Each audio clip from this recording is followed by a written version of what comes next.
by the sound of violence. Should they just cancel live gates and keep streaming UFC events like they're doing in Brazil this weekend? Is that even a slightly viable path for Khabib and Tony? Again, I don't know what it's going to look like by April 18th. I tend to think that every day this thing is getting worse and worse. But to me, this is the thing. People keep looking at the Apex like it's a solution. I look at the Apex like it's the Alamo. And for all the historical comparisons that go into that, right? You think the Alamo is like a place you can retreat to and then win the battle. I think it's just a place you retreat to and then you realize the game is overmatched. Remember, you're going to bring everyone to Vegas, which is going to require interstate and international travel. They're going to have to interact with the public on some level because they're going to have to be in hotels. And if one of them catches it in that population, if there's not effective and continuous screening, then they might spread it around. They're going to be depleting their immune systems. They're going to be sharing bodily fluid even before the fight happens. If there's not truly effective screens all the way through that process, and then a little bit of luck on top, and then assuming there's not an outbreak in gyms, assuming there's not an outbreak in Vegas, where the commission members get affected, who, by the way, are part of that vulnerable population, and so on, it just seems really unlikely that any of these things could take place over time.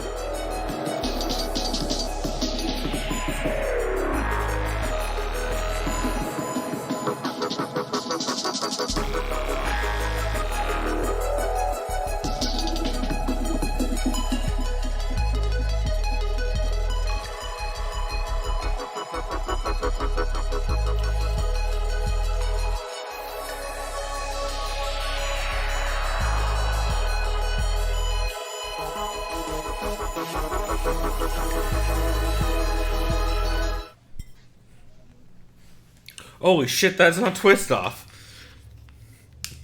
Oh, what up, everybody? Welcome back to yet another Sound of Violence podcast. We are an MMA podcast to let you know the MMA podcast you should catch, skip, and can't miss each week, as well as we try and check out a new show. I am Pulver, fucking learning that beers I don't normally drink are not actually Twist Offs. And I'm here with my co-host, Chris Daffer. What up, dude? That was a wild-ass intro. So I barely heard you, and then it sounded like you faded away, like some sort of movie edit. Can you hear me now? Because this happens every time you start the podcast. So yes, but it was probably because that I think the compressor on my mic completely freaked out when I popped that bottle. Okay, so, you're good now. Yeah, I figured. But yeah, my point is, well, here, why don't we just go ahead and get into it since I'm already popping bottles and whatnot.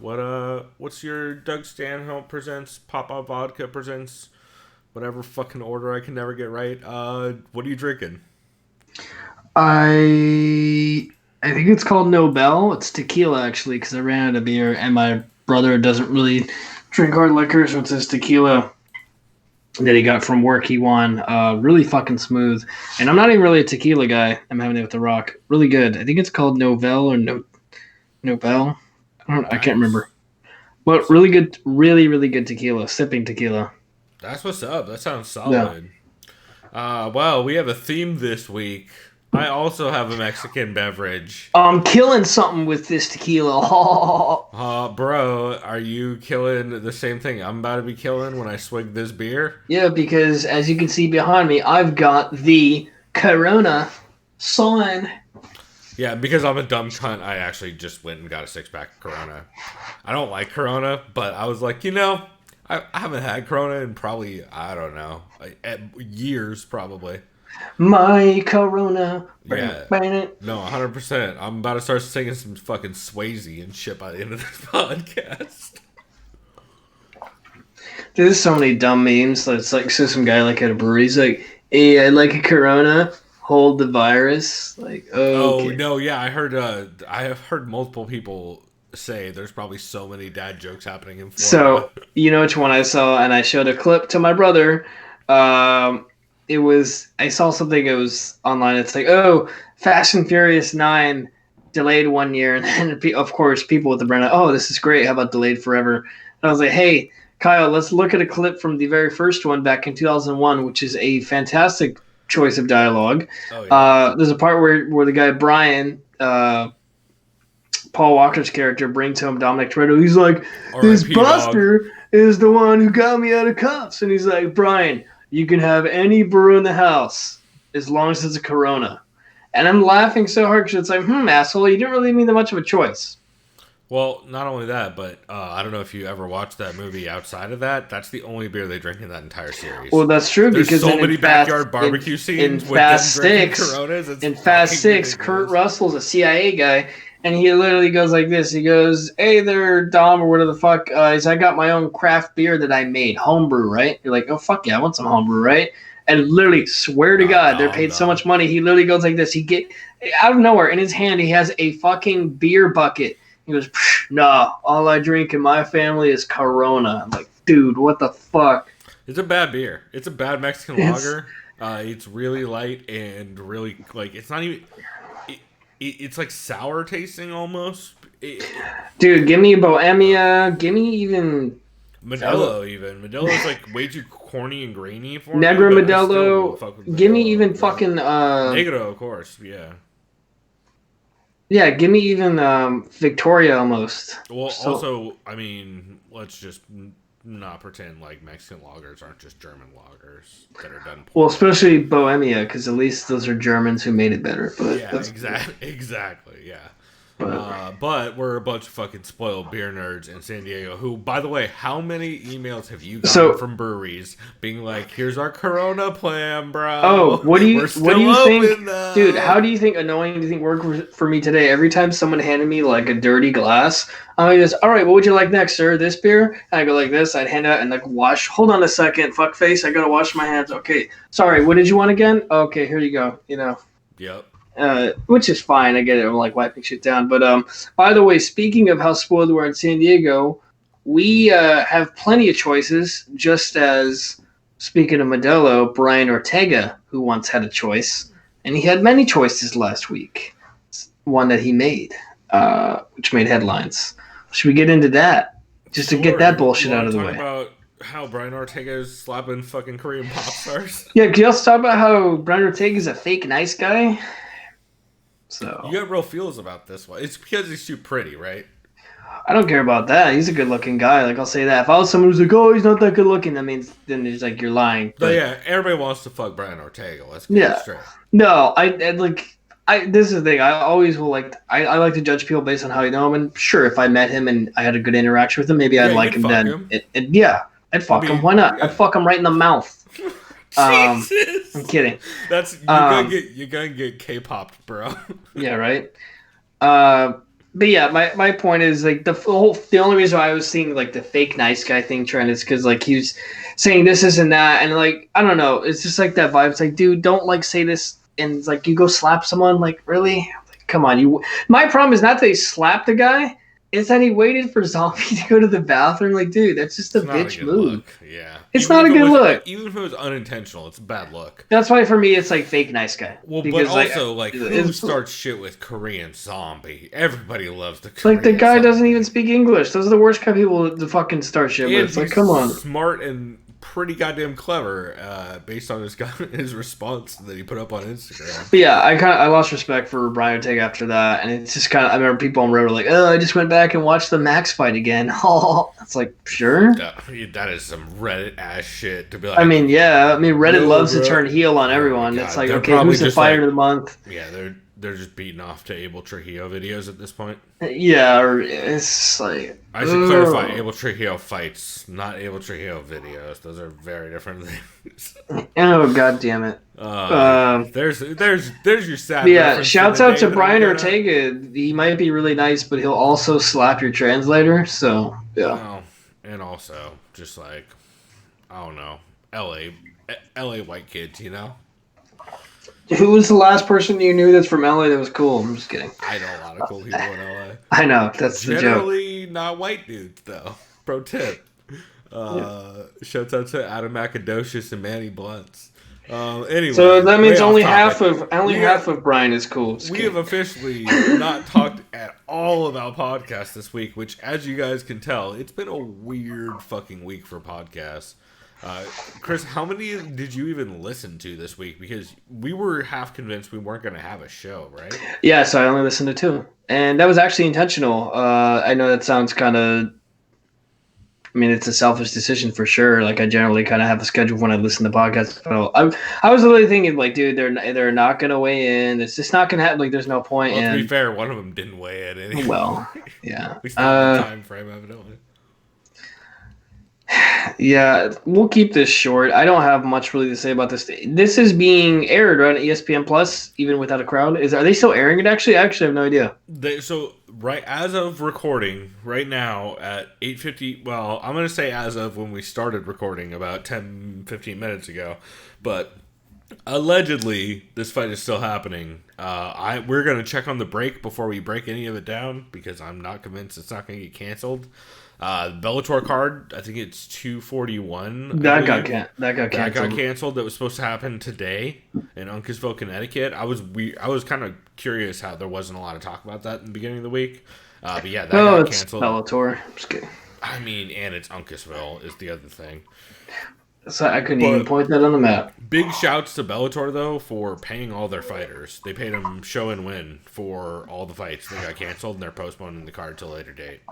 Yeah, that big ups to Scott Coker for sure. Yeah, that's a class act move. It really does feel like that's a Scott Coker fucking signature, right? Like, Scott Coker wasn't gonna not let those dudes get at least paid. Like, he just seems everything I've ever gotten from Scott Coker is that he is, while Scott Coker does some, we'll call it interesting matchmaking. That dude 100% pays his athletes, and he pays his athletes that he knows the names of. Some of the random undercard stuff that he has nothing to do with is crazy for their pay. But anyway, we need to get in format because we are going to go all over the place in this episode.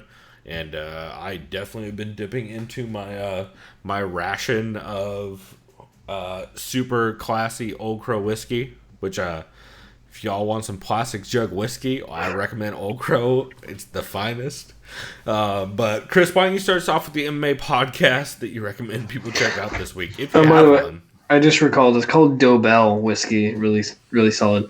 Tequila, right? Tequila. God damn it. You could tell how awake I am. Okay, yeah, so I only have two, so I'll go with the one I listened to earlier this week. Heavy Hands. Very Connor, solid, 307, I believe. Yeah, Connor and Phil kind of start off by saying, Israel Adesanya betrayed us with a performance like that. Was this a smart approach for him? This is for all the people that try to intellectualize it, as far as kind of state more of what was really kind of shown to us. Connor said he scored at 125 for Romero. He says it wasn't a smart performance by him. Both fighters looked stupid post-fight. Both fighters fought poorly. The co-main event was an instant classic. I will never disagree with that. Holy shit, what a fight. One of the best fights of all time. I know people who are quick to say one of the best women's... No, it's one of the best fights. Yeah, 100%. Ever. And also, Invicta had a wild-ass fight over the weekend as well, the day before. Was that the open score in Kansas? Yeah, it was very cool. We'll talk about it later. Okay, yeah, I'll have you break that down because that sounds interesting. Because I forgot about that, to be honest. I didn't forget that it's happening. I just forgot when it's happening. I forgot to bring it up on last week's show because I actually watched it the day before we recorded last week. We had so much stuff. And then, Phil said the co-main event felt to him like a song by Meshuggah, who's they're a metal band. They're all right, if you ask me. Math rock. Yeah, they're just nonstop strikes and strikes and strikes for 25 straight minutes. I scored the fight for Izzy. Either way, I could see it was a shit fight. It wasn't a good fight. Nope. It was shit matchmaking. That's the real answer. It was shit matchmaking. Well, two counter fighters. Come on. Yeah, they're two counter fighters, but also like Yoel just chose not to do anything. Oh no, I blame it more on Yoel. I know, but like, bro, Adesanya's running away. No. It's both of them. Both. But it's 100% stand Yoel there not doing anything. In a shell guard and like shuffle your feet and just do not no. Well, and we talked last week about how he does a lot of catching punches and returning and stuff like that, but like, you both gotta adjust, or else you're just gonna. And to be fair, as he did adjust, he started throwing leg kicks because he knew you all wasn't trying to wrestle. Oh, my favorite comment! I saw someone leg kicks don't score shit. Someone said That's like right. they do. Someone literally said they don't do any damage. I'm like, please don't ever watch. I commented. Also, This is clearly and I someone was who's on never YouTube. taken a leg kick. Yeah, I said this too. I said, please don't ever comment again. And they said like, shut up, F word or some shit. It's like, really, dude? Like, I mean, so clearly you're dealing with the highest of class. yeah. It's like, dude, go do a kick. Like I did a kickboxing class for like a week and a half, and I never want to do it again. And then Just have if anyone kick your leg. Really, it's anyone that sucks. knows how to kick your leg, you'll not like Even it. if they don't know how to kick, it doesn't feel good. So. Oh, and you know what's funny too, by the way? Remember how Yoel, he was like during the post conference, oh, I'm doing the salsa right now, and then it's like, oh, I guarantee you won't be walking tomorrow. He wasn't wrong because that video that Yoel the goatee posted thing. wasn't even the actual next day. That was an old video. It's like, dude, you're not fooling I saw anyone, Reddit bro. fucking freaking out and doing Yeah, some fucking. I mean, I'm not freaking out, but like that's pulling out red definitely true. strings and connecting images. Yeah, and no, whatnot. like whoever, it wasn't even a Reddit thing. It was a thing on Twitter I saw. Is that I what think it was? someone else, but it's but no, Reddit posted that tweet. But Yeah, I'm saying it I was saw it like on a Twitter different- first. But Yeah, oh no, it's like of course Yoel's gonna not be able to walk. I think he's gonna admit that. He always said he wasn't. That's why he just posted an older video. Like no one's surprised. It's like no shit, you're not gonna be able to walk. Well, like, and, Your leg was destroyed. It was rough for sure. Yeah, that was bad. Like no. So It that was bad, much like that fight. And I remember Tyron Woodley was pretty mad. He was like, "Oh, he's like they had more significant strikes thrown than mine, but Izzy's their boy." Blah blah blah. He's kind of butthurt, but it's like whatever, dude. Like, Yeah, is what- everybody got feels about that fight, and none of them are good. I did really like that Connor started off at the beginning of the show talking about like, you know what, I was drunk when I watched it, and I don't ever have to watch it again, so I feel pretty good about it. And then Phil slowly reminds him like, we're watching this on MMA to press us at some point, right? And you hear Connor's just fucking That's right. Yeah. It's real good. They also had some good breakdowns for this weekend stuff, assuming it happens. But yeah, I like that episode for sure. Episode 307 of Heavy Hands was a solid one. Yeah. Let's see. So I've got a catch this week, as you guys heard on the intro, which is the Luke Thomas live chat, episode 23. This was recorded this morning, around I think 10 Pacific, somewhere in there, maybe 11. Just to be clear, this morning today or this morning tomorrow's morning? Good call. This morning, Friday, when we were recording this. So Friday morning, the 13th, which is ominous and fucking apropos. My Corona. Yeah. Mm. Exactly. Here. Yeah. You know what? Let me go ahead and take a sip. It was a really good one. It's interesting. Luke Thomas brings up that YouTube is evidently demonetizing videos about the coronavirus right now, which is, I get it, I guess, because I guess the theory is you're not trying to spread hysteria. And if you monetize it, you're obviously monetizing clicks on it, which is weird. But also, YouTube doesn't monetize tobacco right now, so I don't know. But some interesting things that he talked about is he just kind of goes in real hard on the U.S. and their response to coronavirus. He talks about doing closed door events until May 29th, and just the vast just the silence from the UFC for so long, and their abstinence against literally just about every other league at this point. So every other league and sport actually, and organization. So can I get this out of the way? Go ahead. It's inevitable. UFC is gonna 249 is not happening. 249 is not gonna happen. Habib and Tony has already been canceled like 4 or 5. It's canceled again. It'll happen, just not when we need it. That's just how that always works. I mean, of course, I believe I'm not sure if we were one of the people who said it was going to take biblical plagues to stop Habib and Tony, but I feel like that's a joke we would have made. So yeah, no, 249 is going to get canceled 100%. It's in fucking New York, dude. Like, you kidding me? Like, New York's already said they're not doing events. Yeah, the best case scenario would be what Habib and Tony fight in like an empty arena. What's being pitched is that Habib and Tony fight in the UFC Apex. That's what I'm saying. The Apex. Yeah, the Apex Center in Vegas. However, Luke Thomas, as Chris actually has not heard the intro, which is a disservice. I need to start sending you those clips before we start. But Luke Thomas argues that everybody's viewing the UFC Apex as a sanctuary and as like a viable option at this point, and he's viewing it as the Alamo in all of the historical context that comes with that. And I thought that was an extremely apt comparison, because if Vegas is already, all the casinos are shutting down. I don't know if you've been keeping up with any of the Vegas news on this stuff, but like everybody tomorrow is starting to announce that they're closing down. They're firing bartenders and wait staff at a lot of places right now because it's fucking Vegas, and they are cutthroat as shit when it comes to that industry. And there is no way. This is what I'm guessing. A lot of this is Dana White trying to pull his dick out and be the only sport in town for 1 week. And that's tomorrow.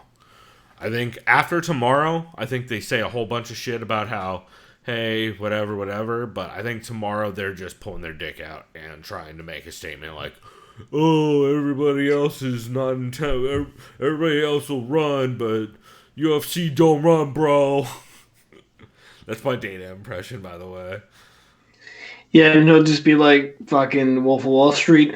The show goes on. Yeah, I'm no, not fucking 100%. Yeah, He's sniffing coke off a stripper's ass and watching the snow get shipped to him during the summer. And he goes, "That's not how we go, fuckface." We don't walk away from viruses, bro.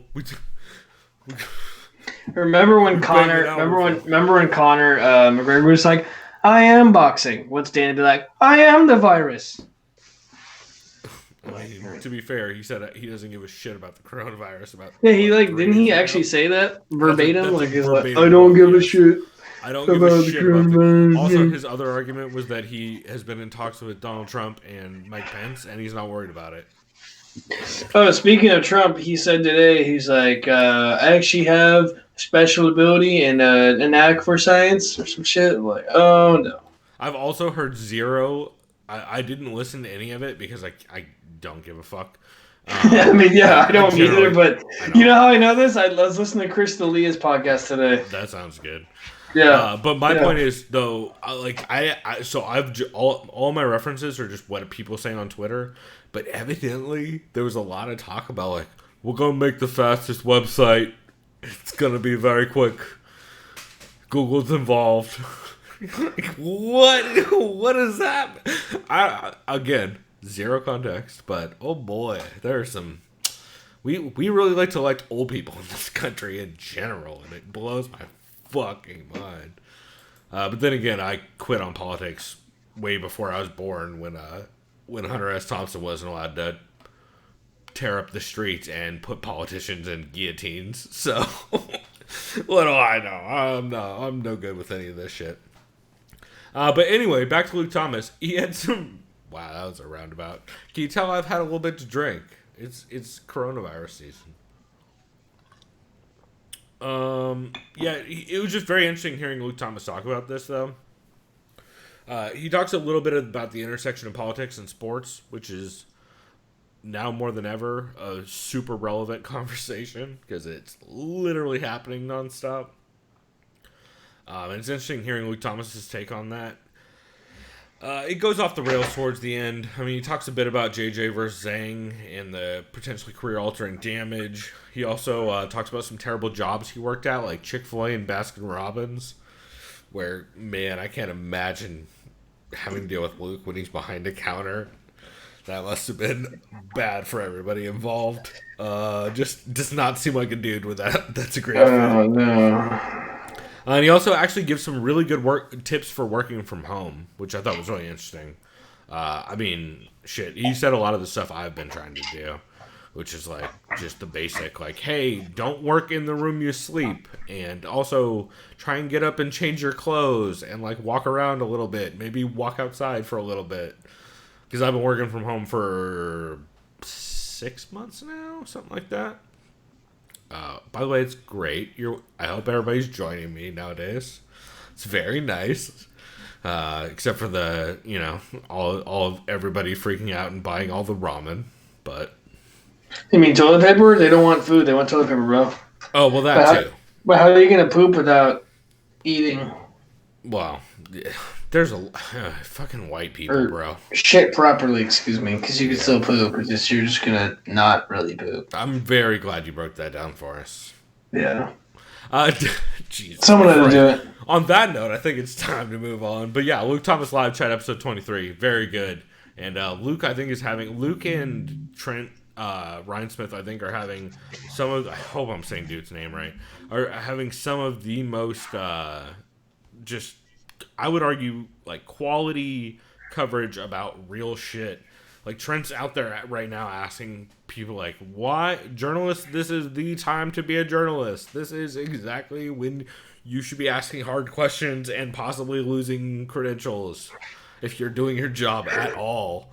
So I just respect the fuck out of both those dudes for asking the hard questions and just being kind of a dick about it, because that's what is needed in times like this. 100% props to them. So, I'm just gonna go real quickly. What else I have to? Because I was gonna say you have one other one, right? I'm about to pass out for some reason. I'm so fucking tired. I had a very irritating day, having to wash my hands probably about 1,000 times today. It was fun. That doesn't matter. I know these guys aren't new. I labeled them as new, but modern day MMA. Interesting. I think it was they're new for us, right? We haven't covered them before. I've listened to them before, but this is years ago. I think the name is Kale, and the other guy is like something else, or Charles. But, okay. They recapped 248 kind of briefly.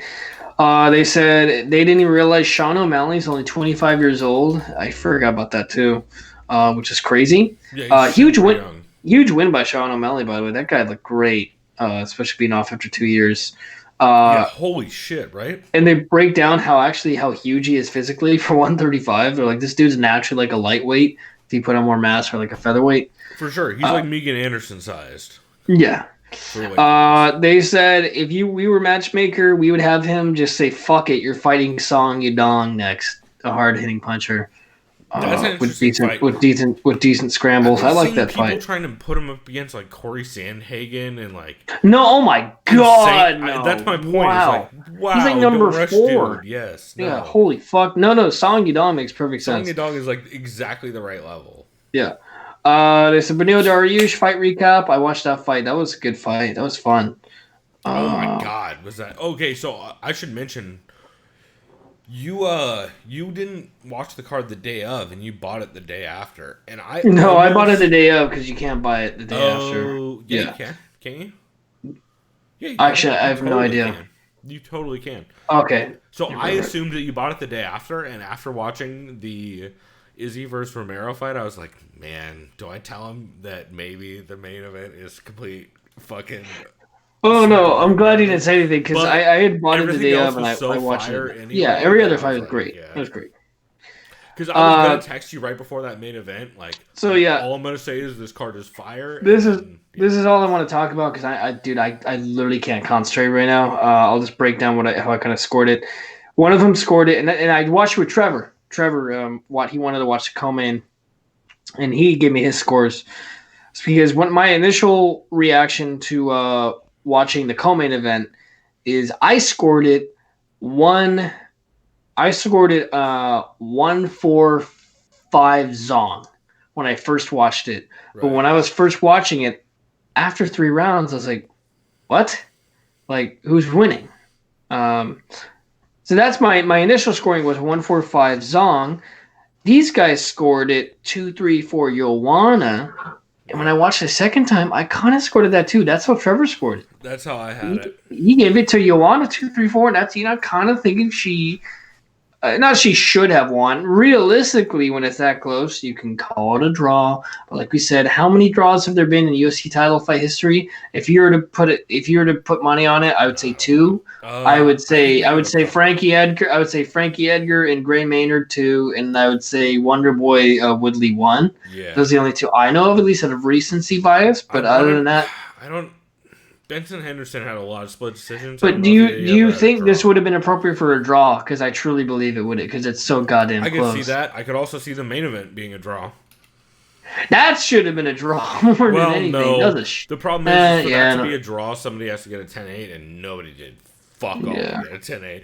And it's hard to argue 10-10 rounds, but 10-10, I think you could have did Joanna round 1 out of any of those rounds. That first fucking round. That fight was so good. I had Joanna. I didn't know she won the first round, but I definitely had her 2-3-4.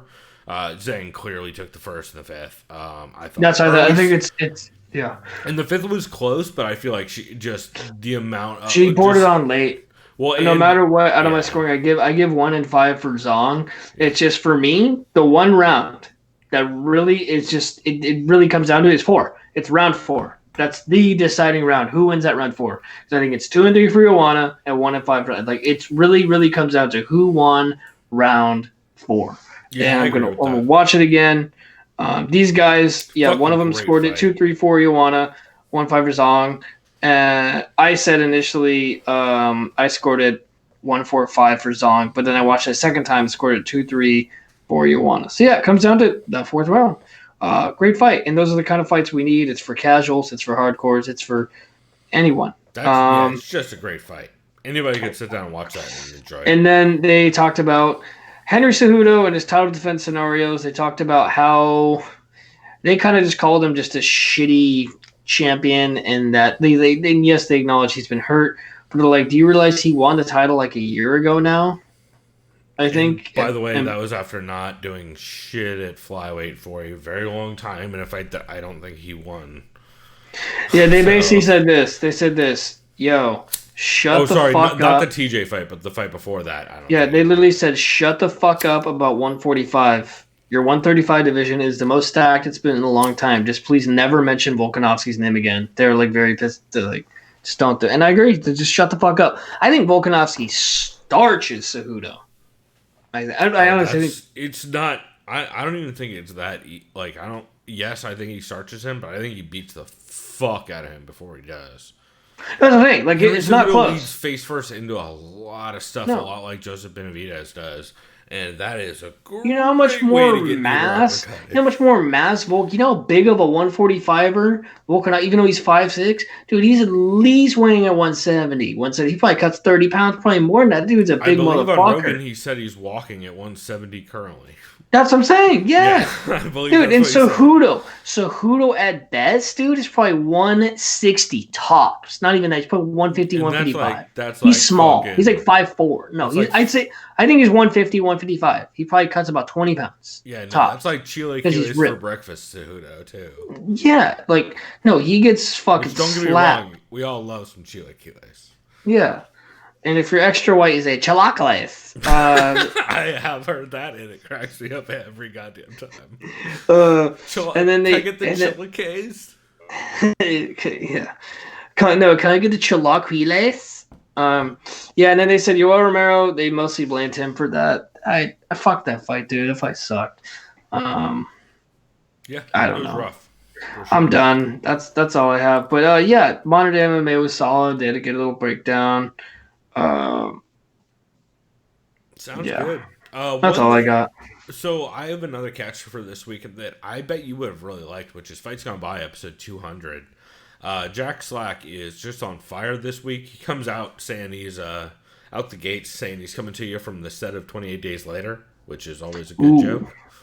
Great movie. Since he's British as shit. Shouts out to Danny Boyle and lead actor Cillian Murphy. I know there's other actors in there too, but I forgot your names. That movie's actually like better than it has any reason to be, I feel like.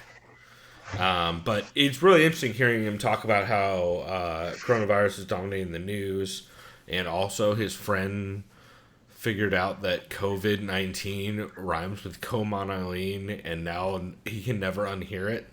COVID-19. I wanted to gift that into the world because, oh man, that's a good reference, and oh fuck, I cannot stop thinking about it. But I thought that was interesting. He talks about the UFC canceling their media day and how no one really gives a shit because who cares about UFC media day? Like, you just get the same questions with the same answers, with the same people lying about whether or not they're injured. He talks about it's just a lot of talk about kind of how the virus is affecting these cards. He talks a little bit about Brasilia happening behind closed doors. But really why this was a catch for me is he previews a new segment in which Jack Slack is now betting on fights openly. He has been for a while, but he has a new segment where he's literally... Well, actually, oh, fuck. I just realized his segment is fucked. Maybe this is why. Maybe the coronavirus knew that Jack Slack was not allowed to bet on Scott Coker fights, because Jack Slack's new segment was called All In on Coker, where he just bet every single one of the favorites in a parlay on the Bellator card. Because that's how Bellator books fights. So he's suggesting everybody goes, every time there's a Bellator card, just go bet all the favorites, and you're probably going to come out on top. Which, I feel like we've said similar things recently. I mean, that's classic rich child matchmaking, but I thought that was hilarious. Yeah. Oh, yeah. I'm just looking at, like, you mentioned 28 Days Later. I'm like, God, I want to see this movie again. I'm looking, I was like, oh, wait, there was a 28 Weeks Later, too. That's right. That was a bad movie. Those get progressively worse in, like, a real way. Wait, which one you didn't like either of them? The first one was fine.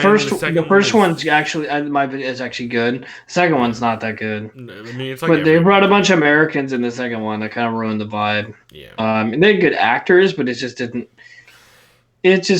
didn't gel. I remember originally they were supposed to have a 28 Years Later too, but it got canceled. I don't really know how you'd be able to do that. I like that we're turning slowly into a movie podcast at this point. I'm into it. Yeah, well, it's like, dude, what the fuck you think I'm gonna do this Sunday? I'm watching. I swear to God, I'm probably gonna watch 2 to 3 movies. I'm gonna rent Uncut Gems, the M. Sandler movie. I'm just gonna watch all the movie awards stuff because I want to get. Because, dude, everyone watches television series. That's the easiest thing to binge. When's the last time we'll say I'm gonna watch movies? You know what I mean? Aren't you the dude who's never seen The Wire? No, I have seen The Wire. Are you fucking kidding me? Jesus Christ. I've seen. Like to be fair, I've seen seasons 1 through 3. I haven't seen 4 and 5. No, that doesn't count. That's how The Wire is a complete series. Okay, like every David Simon series. So that means I've seen some of The Wire. That means you've seen, yes. And to be fair, season 4 falls off a fucking cliff a little bit at the end. I don't even care about that. But my point is, I love season 1, 2, and 3. Season 2 I thought was cool because it's different with like the Port of Baltimore. Which is rough, man. But then, no, in hindsight, it's kind of like, oh shit, because like those annoying Greek motherfuckers. On a boat the whole goddamn season and shit. Anyway, we are so off topic. I'm just gonna keep on moving on. Let's see. So my only skip for this week is a non-skip, except for if you cannot stand hearing people eat into a microphone, do not listen to Coffee Talk this week. I really enjoyed the episode of Coffee Talk with Megan Olivia and Joseph Benavidez hanging out with, with Casey and Esther from MMA Fighting. Also, shouts out to Seamus, trying to do his best coronavirus impression in the background. So Casey and Esther hung out with Joseph Benavidez and Megan Olivia to talk a little bit about the fights last weekend and the possible rematch and all that stuff. Good episode. The only thing that's a problem is halfway through, Esther brings out green tea cookies, like Japanese green tea cookies, and then it's just a lot of mouth noise after that. Oh my god, it's so dry. It's not even dry. It's just like because they have coffee also, but it's a lot of it's a lot of mouth noise. So I would recommend not using headphones. And if you're shouts out to Seamus, the tap dancer. Yeah, Seamus is trying to get out the door, but dude's gonna have to learn how to wait. All right, well, dude, I'm literally about to fall asleep. I gotta get some coffee, but I'll let you. Hold off for 1 second, and then. No, I know. Sorry, that's what I was getting to. So I was gonna say I have a new show that I wanted to check out because it's also my can't miss for this week, which is rare. I pretty much never do that. But there's a new show called Fan Fight, FAN space FYTE. And I listened to episode 1 and episode 4, which is hosted by Danielle Riendeau, who you guys, if you at all follow video games, you would probably know from Vice, or from Waypoint over at Vice, with Austin Walker and Natalie and some of those people who have been there forever. or who were there forever, I should say. Patrick Klepek, of course, fucking writer on, oh god, what fucking terrible weed movie did he write on? I can't remember, but Kid Cannabis? I'm just kidding. It's the one that does the fucking weed, wicked, Evil Bong. Patrick Klepek wrote on the Evil Bong series. But anyway, not at all relevant. Danielle Riendeau is a great writer. She also trains, she trained a little bit of boxing back in the day, but mostly trains jiu-jitsu nowadays. And she overall has just been really interesting to follow as she's gotten more and more into MMA. And she now has a show with LB Hunk Tears, who's a wrestling fan. And essentially, they describe this podcast as an exchange of knowledge about pro wrestling and MMA. So Danielle's super into MMA, and LB is super into pro wrestling. They describe it as the Predator handshake meme of MMA and pro wrestling crossovers, which you gotta love that reference. But essentially what they do is they each recommend a match or a fight for the other to watch, and then they watch it and compare notes. So, for example, for the first episode, they did... oh man, I'm gonna butcher some fucking New Japan wrestler names. I have written down Kota Ibushi, but that looks wrong on paper, so I apologize ahead of time. Versus Zack Sabre, and then also Danielle chose Holly Holm versus Misha Tate as her fight for LB to watch. It was just cool because it was the first fight that LB said she'd ever watched, like the majority of a fight in MMA.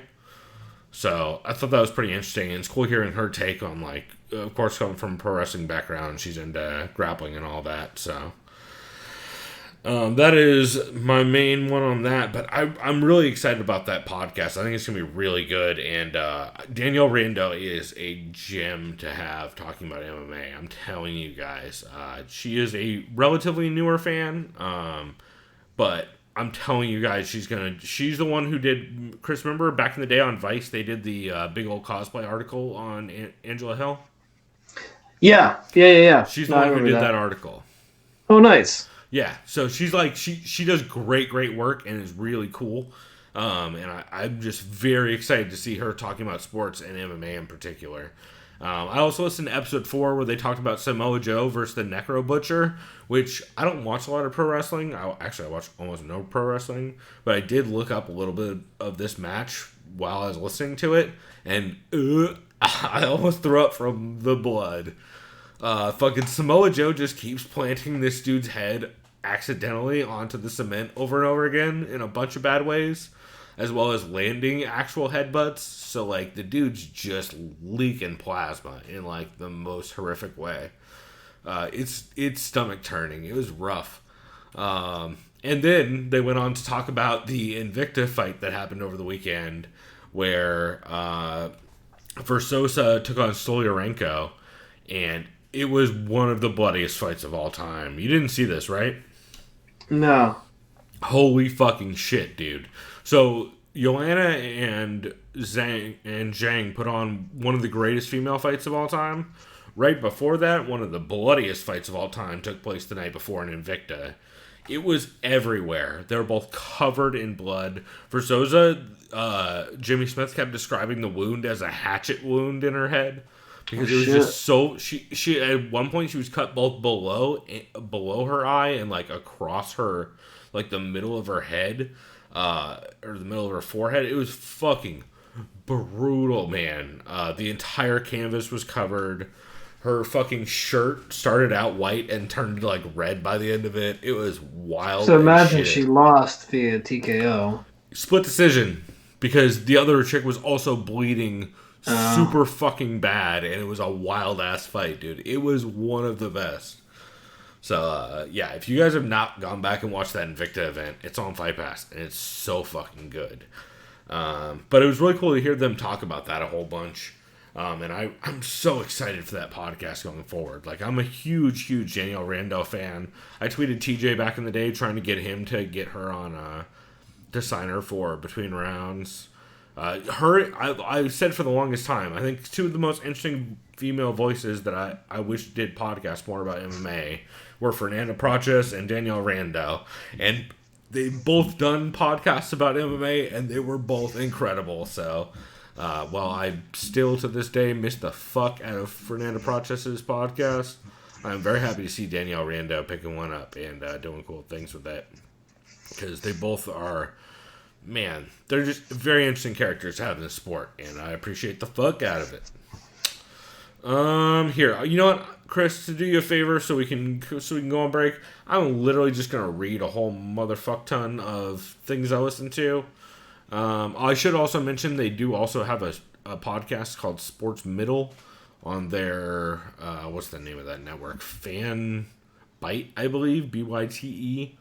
If you search Fan Fight FYTE on your podcast app, it should pull up. But they also have one called Sports Middle with John Warren, Nikki Grayson, Danielle Riendeau, and Dylan Skippington. More of like an overall sports podcast. I really enjoyed it a lot.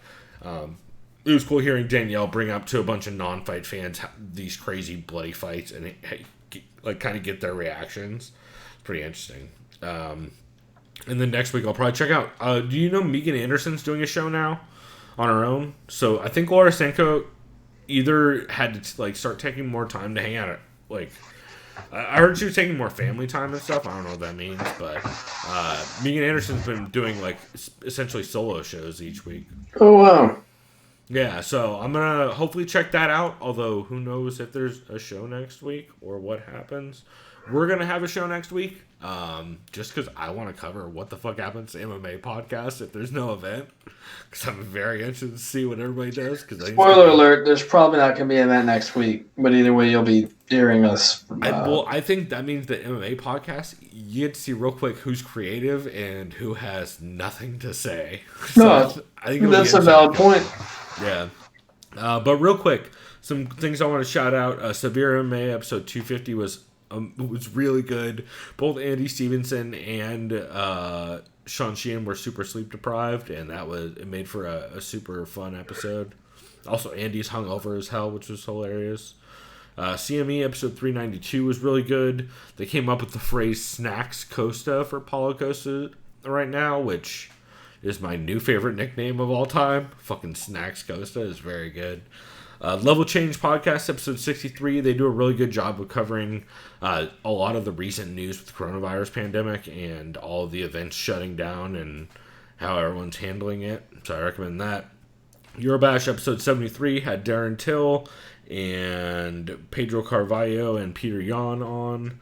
Luke Thomas, UFC 248 results. I almost used a clip from this. Just really good recap show from him. Anakin Florian, episode 240 was solid. It's hilarious. At one point, I think it's Kenny that says, if you're a ref or a judge, just do whatever you want to do because there's clearly no accountability, which is great.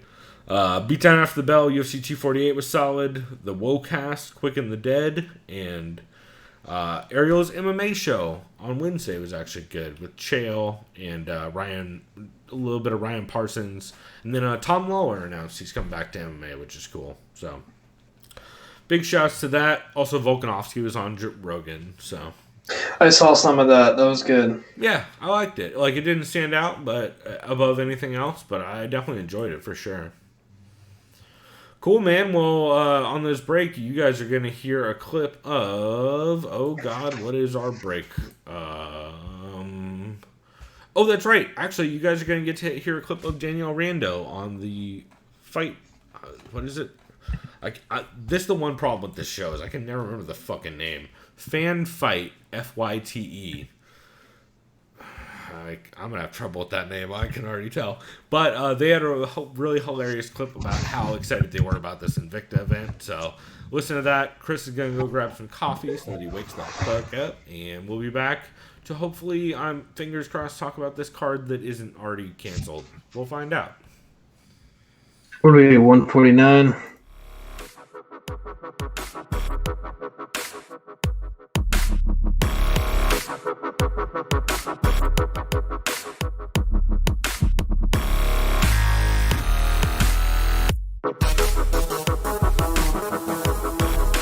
Liked by the sound of violence.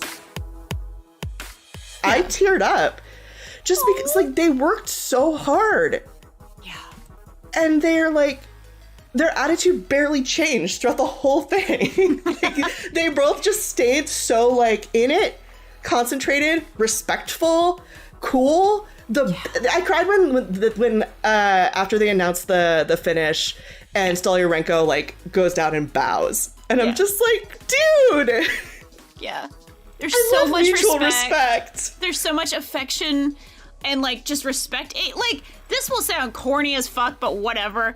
They acted like noble, like they acted like fucking warriors in there. Like genuine, like respectful, like I care about you, you care about me. We're gonna put this on the line. We're gonna put every ounce of each other in our effort and literal blood like on the line for this. And it was really close. It was a split decision. One of the judges called it for Versosa.